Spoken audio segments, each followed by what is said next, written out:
Boots victorious. Let's talk. Push the weight and now flex. The live is one in the six. Fit the runner, boy, you nigga, no question. You will run a motherfucker high stepping. Hey, you never had a big enough weapon. Motherfucker never learned your lesson. I'm an 88 pack nigga. I'm an 88 pack nigga. I mean, day walker, drink blood, fangs out, full moon, motherfucker change like a hoe, nigga. I'm just a nigga from the hood trying to stack a little cheddar for the money. Drew Titan Bronx on deck. Shout out to the mighty LDBC. Man, this was some performance, I must say. I wasn't, I'm a new work schedule and everything else. I didn't give a prediction on this. But let me tell you my thoughts on it leading up to this. This was a true test to a Boots, and it's because Stanionis is for real. I talked to Stormy B, man. I talked to a lot of the brothers and sisters behind the scenes. And this was a true test. I said this could be a problem. My pick, I picked Boots to win in a split decision. I thought this was going to be more tough because let me explain something to you. Stanionis is a fighter. He wasn't going to outbox Boots. And I felt that he was going to come in, balls to the wall and force Boots to get into a fight.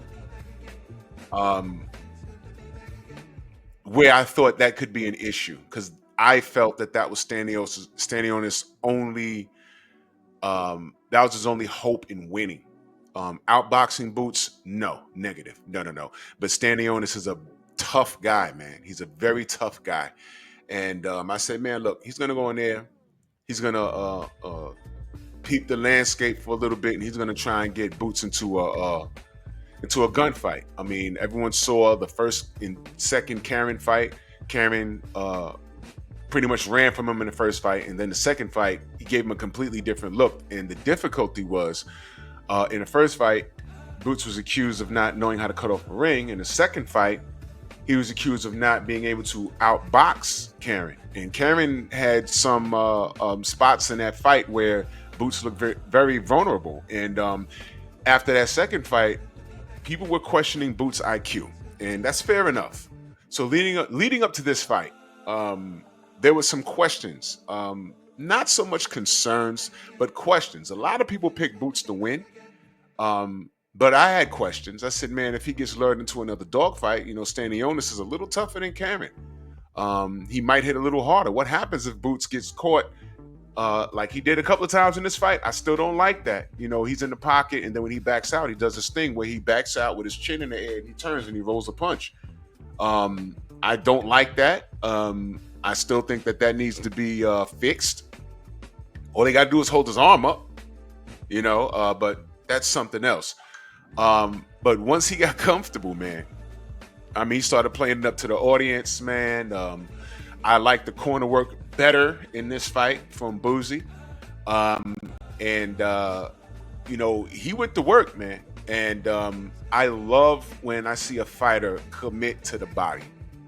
I love to see them committing to the body. The body work will net you dividends, 100%.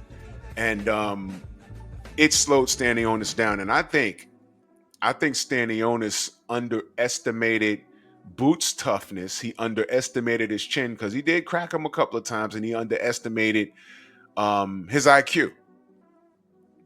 And those body shots were hurting him, man.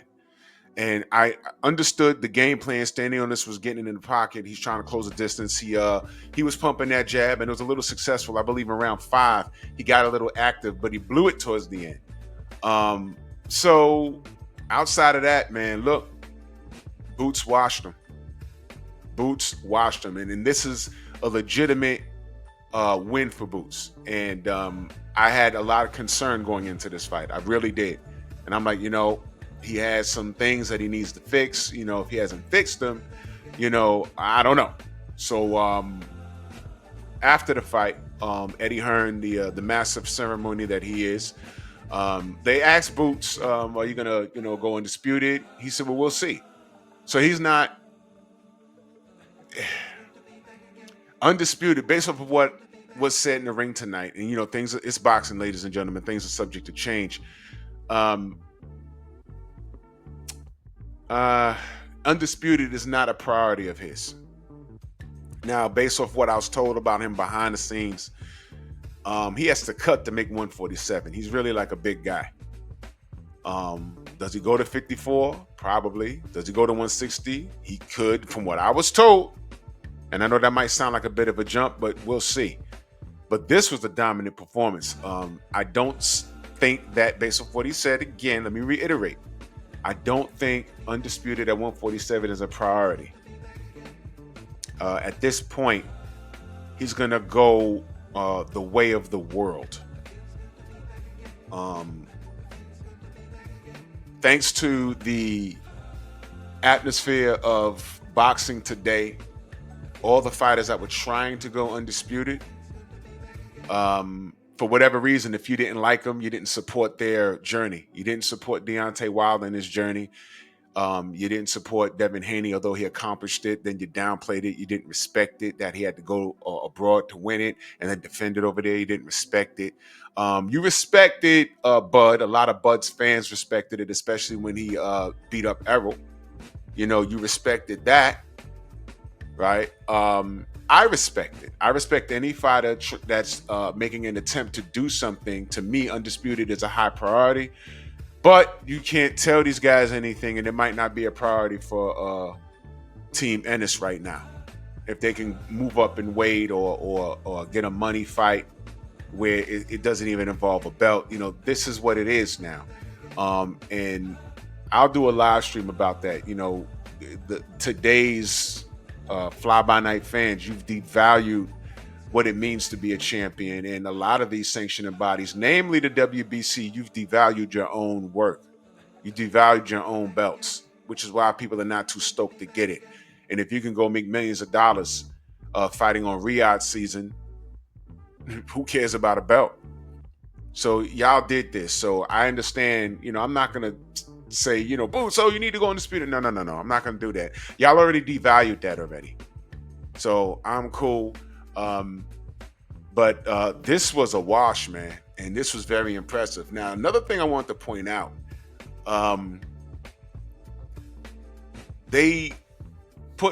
want you to understand, they put a lot of focus on the IBF rules and Boots not being able to go past 10 pounds under IBF rules, and how this was the first time in a while, I guess. You know, don't quote me 100%, but they were putting emphasis on he was able to rehydrate past 10 pounds. Basically, he wasn't under the umbrella of the IBF rules in this fight. So you don't know what his actual fight night weight is. This was a 147-pound sanctioned fight. He might have been 160. We don't know. They kept saying how big he was as soon as they understood that he was in there beating on Stanionis. Then they kept focusing on his size. I noticed that. I was listening to it. I said, wow, ain't this something? So now I'm just curious. Are they going to call Boots a weight bully for this fight? I'm just curious. At the end of the fight, he also said, hey, I didn't fight for this belt. I just got it. I got out of bed one morning and I was the champion. He was talking about his IBF belt. Oh, wow. No one's calling Boots the email champion. Goes to show you that certain things, certain lingo is reserved for certain fighters. You understand what I'm saying? I just want to throw that out there. So he's not called the email champion, which I have no problem for. I have no problem with. And now they're talking about, you know, that he's not under the umbrella of the IBF rehydration clause. So they was talking about weight. No email champion, no weight bully. Fine. So you know what? Stanionis ain't complaining. No one should complain. It is what it is. This was a dominant performance. He fought in the pocket. He was defensively responsible, but Stanionis was able to crack some of the defense because he's a world-class fighter. But Boots really got the job done. I was entertained. This was a great fight for him. Someone's had to go, and it was Stanionis. I was concerned, but Boots, he said, hold my beer, Drew, watch this. And he got it done. So salute to him. And y'all let me know what y'all think, man. Bronx on deck. Move!